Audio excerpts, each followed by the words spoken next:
Your questions about Disney Vacation Club answered. Coming up next on The Magic in the Music.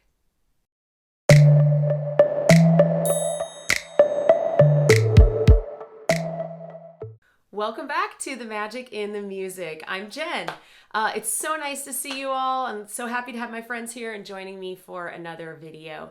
If you enjoy the channel, please be sure to like this video, hit the subscribe button and the bell icon so you can be notified when we put out new content.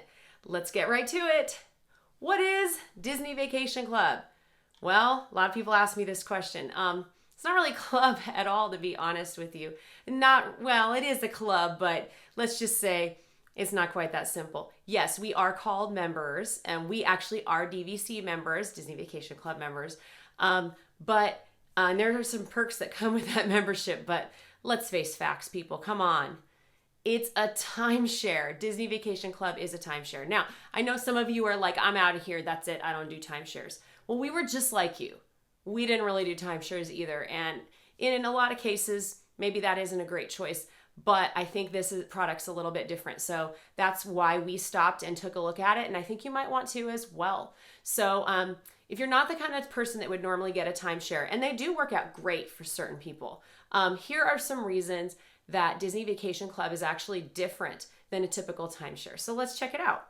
One, it's Disney, right? I mean, it means it's backed by a well-respected company that has a long history of great products, great services, and it gives you access to some of the most popular tourist attractions in the whole world. That has a lot of value to it, so it's really worth looking at. Two, it can be resold or rented out to others, which means that it retains a good amount of its original value, unlike a lot of other timeshares. And of course, we all know people have horror stories about things like that. Disney also will buy back some of their contracts in a right of first refusal process, meaning that they won't let the price drop really, really low for resale contracts, which actually protects the value of the product. Three, it has expiration days, which some of you might think is kind of a negative, but to me, I actually really view that as a positive thing.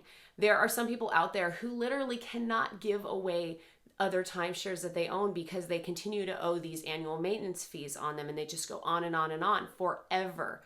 Well, that's not the case with Disney. This is not going to be a burden that you're going to pass to your children and your children's children and whatever. Each resort begins with a 50-year contract from the time that it's open. So you know exactly what you're getting into and exactly how long that commitment's going to be. And for me, that is a big, big plus. How do I get a contract?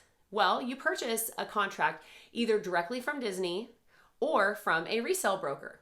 In recent years, Disney has put some restrictions in place for resale transactions, but I'll cover those details in a future segment. Even with the restrictions in place, resale contracts can still be a great, great value. Different contracts have different costs, so let's kind of break this down a little bit. And we'll go into detail more on this in another segment, but they have different costs, different values, they're worth different amounts, different point totals, use years, expiration dates, and home resorts. I'll give you an example of a contract that we actually have.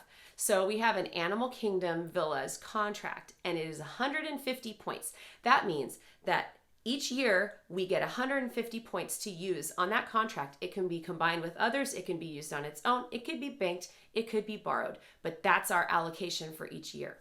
The expiration date is 2057, meaning that we get those points, they recycle every year until the end of 2057. We have an October use year, meaning that that is the date, October 1st, that our points recycle over and we get a new batch of points to use. And then that means that we can book at Animal Kingdom Lodge at 11 months from the date that we want to have our check-in. So that's what we would normally do, is plan 12 months in advance. And then when we hit the 11-month window, exactly 11 months from our check-in date, we would book something at that resort. Then when you get to 7 months, it's kind of this free-for-all, and you can book in all the other resorts. So if you want to switch someplace else, you can if it's available. Next question is, who should buy a DVC contract? Well, there are a few kind of prerequisites you want to have if you are seriously considering purchasing Disney Vacation Club. One, people who like to travel to Disney World, Disneyland, Hilton Head, Vero Beach, or Aulani about once a year or more often. If you travel more often, then you're even better candidate. Sometimes people who go every other year can make it work for them. It's a little harder, but you might be able to make it work. We are the kind of people that definitely go once a year to Disney World, and then we sometimes squeeze in extra trips to Disney World or to Disneyland. And so it was kind of a no-brainer. It made a lot of sense for us. If you know you're a Disney family, that's like a great prerequisite. If you love Disney, if you're kind of like, I don't know, Disney's okay, that might not be the best fit for you. So let's be honest. Be honest with yourself. The next candidate factor that you need is people who like to stay in deluxe accommodations at Disney, or those who stay in moderate accommodations. Now, these are kind of Disney World terms here, but would prefer to get more for their money. So we used to do that. We would stay in a value resort, and then we started staying in moderate resorts at Disney World, and that's where we started to look at DVC and said, wow, we could pay kind of about the same amount of money, and we could actually be getting to stay in a deluxe resort with deluxe locations and deluxe amenities. So, hey, we made it work. The third group who should look at Disney Vacation Club is people who want to stay on property at Disney World or Disneyland, and they place a high value on doing so. So people who would have otherwise booked a Disney hotel anyway.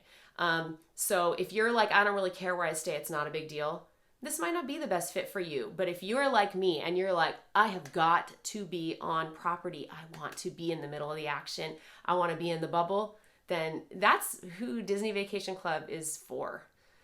The fourth group is people who can plan 7 to 11 months ahead for vacations. Because I'll be honest with you, availability can be really difficult less than 7 months before a trip, depending on the time of year and when you like to travel. But honestly, if you really don't plan very far in advance, this is not a great fit, and you're going to feel frustrated a lot of the time.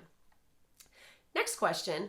Can I own more than one? Why, yes, you can. In fact, a lot of us do, and there is a term for a certain affliction that a lot of DVC members have, and we call it add-on-itis.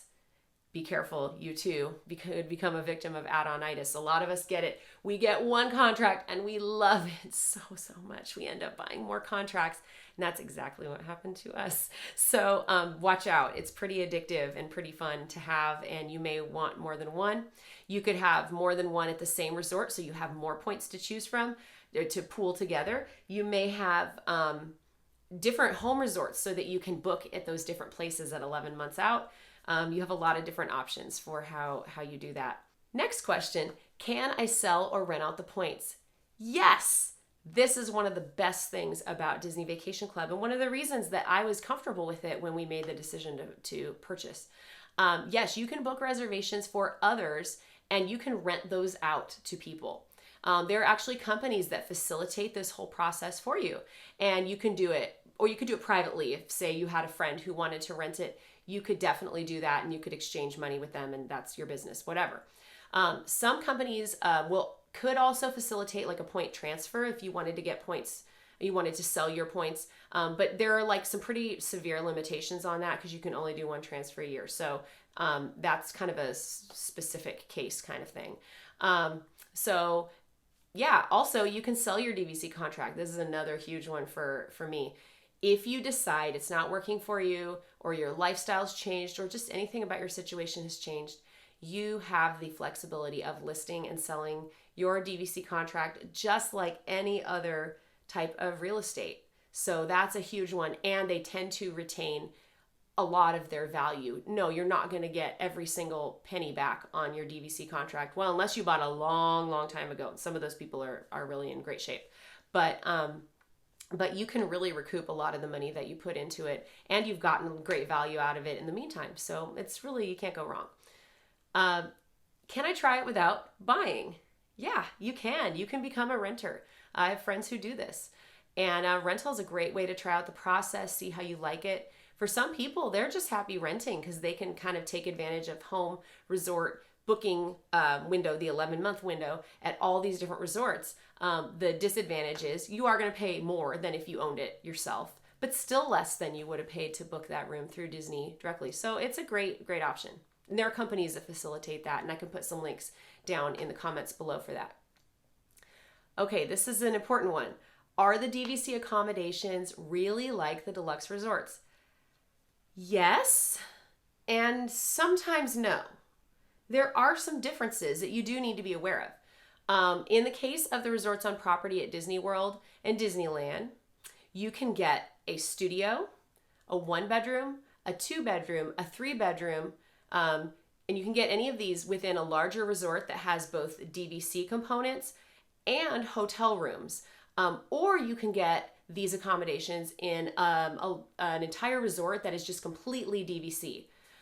So examples of these fully DVC resorts are Old Key West, which is the original Disney Vacation Club resort. That was the first one they built. Saratoga Springs, Animal Kingdom Lodge Kidani Village, so just that part of Animal Kingdom Lodge, and Disney's Riviera Resort. These resorts have all Disney Vacation Club rooms. Now, you can still rent those for cash from Disney, but they're going to charge you a lot to rent those. So examples of resorts that have areas or wings of DVC rooms, but they also are like regular hotels. So those would be Grand Floridian, Bay Lake Tower at Contemporary, Polynesian Villas and Bungalows, Boulder Ridge, and Copper Creek at Wilderness Lodge, Animal Kingdom Lodge, Jumbo House specifically, Beach Club Resort, and Boardwalk Resort in Florida. And then in California, you have the Grand Californian. These resorts share amenities with the main resort, or in some cases, they have kind of like a sister resort. Beach Club is a great example of that, where the side that's all DVC is called Beach Club, and then the side that is a regular hotel is called the Yacht Club. They really do share the same feature pool and a lot of dining and different things like that. And they're kind of one resort with some subtle, changes in theme and stuff. But you could argue kind of either way that they're separate resorts or one resort. So either way, whichever you stay in, you're going to get a room with a premium location. That's a key. Deluxe resorts at Disney, they always have a premium location. There's something special about it. You're either on the monorail, or you have boat access, or you're right across from Disney Springs, or you have an African savanna outside your window, or you're on the Skyliner, so there are a lot of different, that can look a lot of different things. You could be walking, you could have the ability to walk into Epcot or Magic Kingdom. So that's pretty special, and that's a big appeal for the deluxe resorts. So you're going to get a premium location or access somehow, and you're going to get some of the largest rooms on Disney property, which is great. Some of the older properties, now this is maybe how it's not like the hotel room. Some of the older properties are actually due for refurbishment, in my opinion, and they're not quite as nice as the hotel room equivalents, I think. While others are freshly refurbished and they stack up against any hotel room anywhere. So this really varies by resort and the refurbishment timeline. So a biggest difference with the DVC accommodations is the availability of the larger room sizes that can accommodate really big groups and offer home-like amenities such as kitchens, full kitchens, washer dryer. I love the washer dryer, it's great. And a dishwasher and other amenities like that. So that's really one of the biggest draws for most people. What types of accommodations are available and where? So there are actually a variety of DVC resorts, particularly at Disney World. This is where you're really going to get the most value out of it. If you are someone who likes to travel to Disney World, this is really the sweet spot for you because you have so many choices there.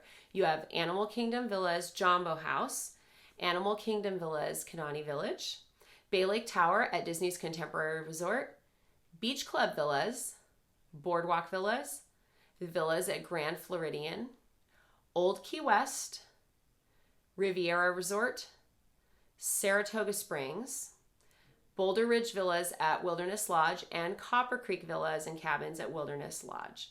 And did we already say, Polynesian. We have Polynesian Villas and Bungalows. And I already mentioned the newest one, which is Riviera. There's one DVC resort at Disneyland in California, and it is the villas at the Grand Californian. There are also DVC resorts in 3 other locations. You've got Aulani on Oahu in Hawaii. You have Vero Beach Resort in Florida and Hilton Head Resort in South Carolina. So, in part 2 of our DVC series, we're going to dive into these different accommodation types and see if those are really a good fit for your family and if you really like it. So, we've had a lot of fun researching DVC and becoming members and then really enjoying our membership. Hopefully this series is going to help you with that decision, and because we want you to be an informed consumer, we want you to make the right choice for you and your family. So I really hope that this information helps you. If it does, please like this video, hit the subscribe button and the bell icon so you can be notified when you see that we're putting out new videos. Thank you so much for joining us on our DVC overview video and our first segment in our DVC series. And remember, there's magic in the music. Bye!